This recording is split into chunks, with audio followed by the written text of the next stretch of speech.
Allstate, trying to be all things. This is the insurance company that was sponsoring this whole thing. Well, they kind of just started doubling down on woke. And again, inappropriate timing. Guys, like, I realize it's a challenging time, but can you not just come out and condemn the horror of what took place? Instead, we got a commercial like this. Take a peek. Welcome to the Allstate Sugar Bowl. Wednesday, tragedy struck the New Orleans community. Our prayers are with the victims and their families. We also need to be stronger together by overcoming an addiction to divisiveness and negativity. Join Allstate working in local communities all across America to amplify the positive, increase trust, and accept people's imperfections and differences. Together, we win.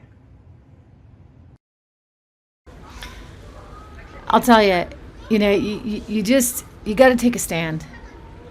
It was Margaret Thatcher, I believe, that said, if you stand in the middle, you're going to get run over, right? You can't stand in the middle of the road. You actually have to have a stand on these things. And this would have been a moment for Allstate to really rise to the occasion. A lot of people on social media are saying, well, wait a second, why would I want Allstate insurance now?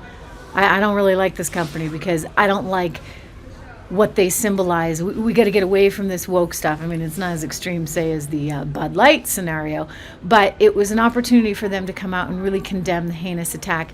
And they didn't take it because they're scared. They're scared, just like I guess Disney's scared, so it doesn't actually show the national anthem. It doesn't show the moment of silence on ESPN for the victims of New Orleans. I mean, what is wrong with these people? What is wrong with this world?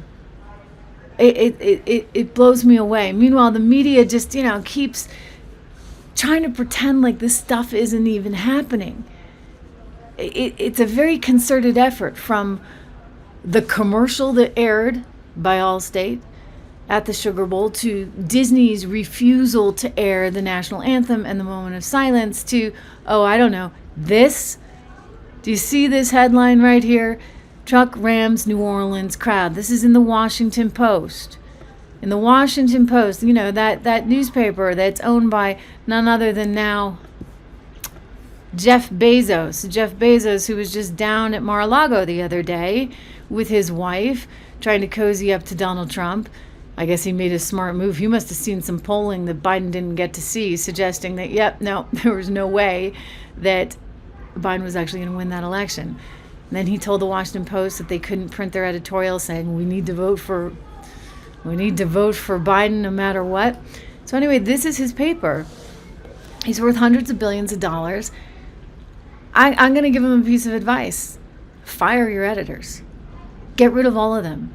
You need people that actually can be neutral about this and write a real headline.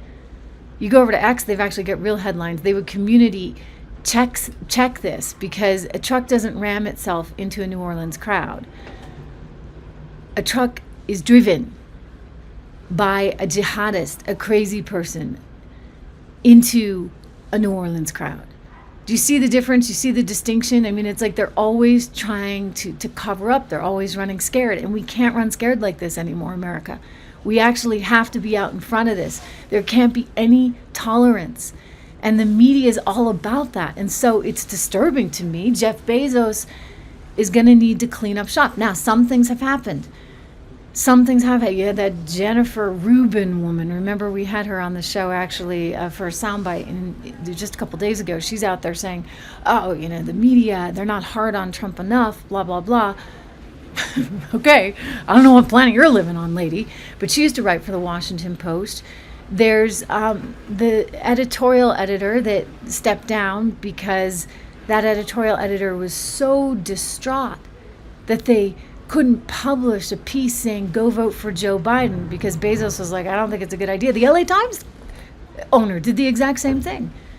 Well, Bezos was smart to do that, but Bezos needs to take it a step further. He needs real journalists that don't have their constant bias on display running this at this point. I mean, all of these companies are having to rethink things.